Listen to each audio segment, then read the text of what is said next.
তো চলো এই বৃষ্টির মৌসুমে চলো কিছু বানানো যায়, মুখে জল আসছে না দেখি করে। তো চলো কী দিয়ে বানিয়েছি তোমাকে বলা যায়। এইখানে আমি নিয়েছি লাউ। অনেকেরা লাউ খেতে পছন্দ করেন না, লাউটা যারা পছন্দ করে না ওদের জন্য এই রেসিপিটা। প্রথমে আমরা কুকারে লাউ আর আলু সেদ্ধ করে নেব ভালো করে। সেদ্ধ করা হয়ে গেলে ওটাকে তোমরা হাতে পেস্ট করে নেবে। এইখানে কিছু আমি মশলা বানিয়েছি, টমেটোর দিয়েছি আর পেঁয়াজ রসুন আদা লঙ্কা যে যেটা খাও সেই হিসাবে একটা মশলা বানিয়ে নেবে। আর এখানে দেখো আমি লাউটাকে হাতে পিষে করে ওটাকে আলু লাউ নুন হলুদ দিয়ে ওটাকে বড় বড় বড়া ভেজে নেব। আমি দেখো এইটুকু দিয়েছি, ওটাকে আবার চেপে চেপে দিব, তো বড়াটা একটু বেশ বড় বড় সাইজের হয়ে যাবে। এপিঠ ওপিঠ দুপিঠ টিপে টিপে করে ভেজে নিব, যে একটু ভালো করে ভিতরটা ভাজা। আমি তো প্রথমবার বানালাম লাউয়ের বড়া, তো আমি প্রথমে ভাবলাম কে জানি কীরকম হবে খেতে, ঝোলে দিয়ে খাবো।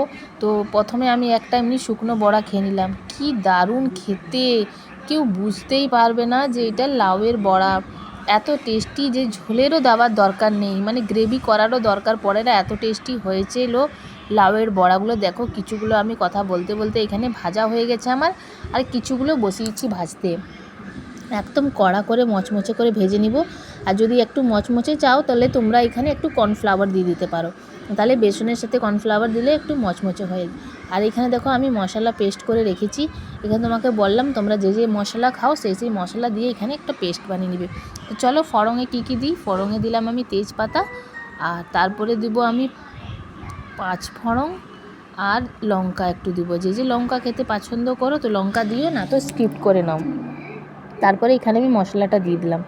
তো মশলাটা দেখতেই পাচ্ছ, ভালো করে একটু মশলাটাকে কষে নিব। তার মধ্যে দিয়ে দেবো হলুদ গুঁড়া জিরা গুঁড়া সবজি মশলা ধনে গুঁড়া আর লাল লঙ্কার গুঁড়ো একটু দিয়ে দেবো। আমি একটু কাশ্মীরি লাল লঙ্কার গুঁড়া দিয়েছি, এটা ঝাল নয়, যেহেতু আমাদের বাড়িতে ঝাল একটু কম খায় সবাই, তো আমি একটা ঝাল পিষেছি আর বেশি দিলাম না ঝাল। বেশি ঝাল করলে আবার এটা খেতে পারবে না। আমাদের আবার বাড়িতে একটু মিষ্টি মিষ্টি খেতে সবাই পছন্দ করে, সব জিনিসেই আমরা একটু চিনি দিয়ে খাই, চিনি দিয়ে খেতে সবাই পছন্দ করে, নুনটা বেশি পছন্দ করে না, তো অল্প নুন দিয়েছি আর একটু চিনি দিয়েছি। ভালো করে দেখো মশলা আমার এখানে কষানো হয়ে গেছে, বাস আর কিছু করারই নেই এখানে।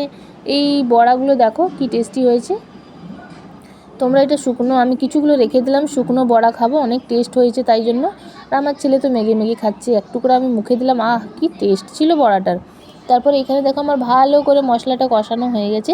তার এর মধ্যে আমি পরিমাণ মতন জল দিয়ে দেবো। জলটা একটু বেশি এই জন্য দিব, কেন কি এখানে বড়া দিলে তারপরে যেই বড়া দিবে তারপরে বড়াটা টেনে নেয় জলটাকে, তো তাই জন্য আমি একটু জলটা বেশি রেখেছি। যেই ফুট এসে যাবে বড়াটা ছেড়ে দিয়ে আর নামিয়ে দিয়ে বন্ধ করে দেবো। একটু পরে দেখবে যে পাতলা যে ঝোলটা দেখাচ্ছে ওটা ঘন হয়ে যাবে, এই পাতলা জল আর থাকবে না কিছুক্ষণ পরে, এই বড়াটা টেনে নিবে। আর যদি একটু কম করে জল রাখো তাহলে তোমার একদম শুকনো টাইপের হয়ে যাবে, আর শুকনো একদম ভালো লাগবে না, একটু গায়ে মাখা মাখা ভালো লাগবে। তো চলো তোমাদেরকে ঠান্ডা করে আমি দেখাই। দেখো ঠান্ডা করার পরে এইরকম গায়ে মাখা মাখা ঝোল হয়েছে, যেটা কি খুব টেস্টলি হয়েছে, ভাতের সাথে খেতে তো খুব সুন্দর হয়েছে। তো তোমরা একবার এই রেসিপিটা ট্রাই করে দেখো, যারা লাউ খেতে একদম পছন্দ করে না ওদের জন্য এই রেসিপিটা তোমার চেটে পুটে খেয়ে নিবে। তো একবার ট্রাই করো আর কমেন্টে জানাও কেমন হয়েছে রেসিপিটা। যদি ভালো না লাগে তাও কমেন্ট করো, আর যদি ভালো লাগে তাও কমেন্ট করো গাইস। আর যদি আমার এই ভিডিও ভালো লাগে তোমাদেরকে তো জলদি করে ঝটপট একটা ফলো করে নিও। তো বাই ফ্রেন্ড।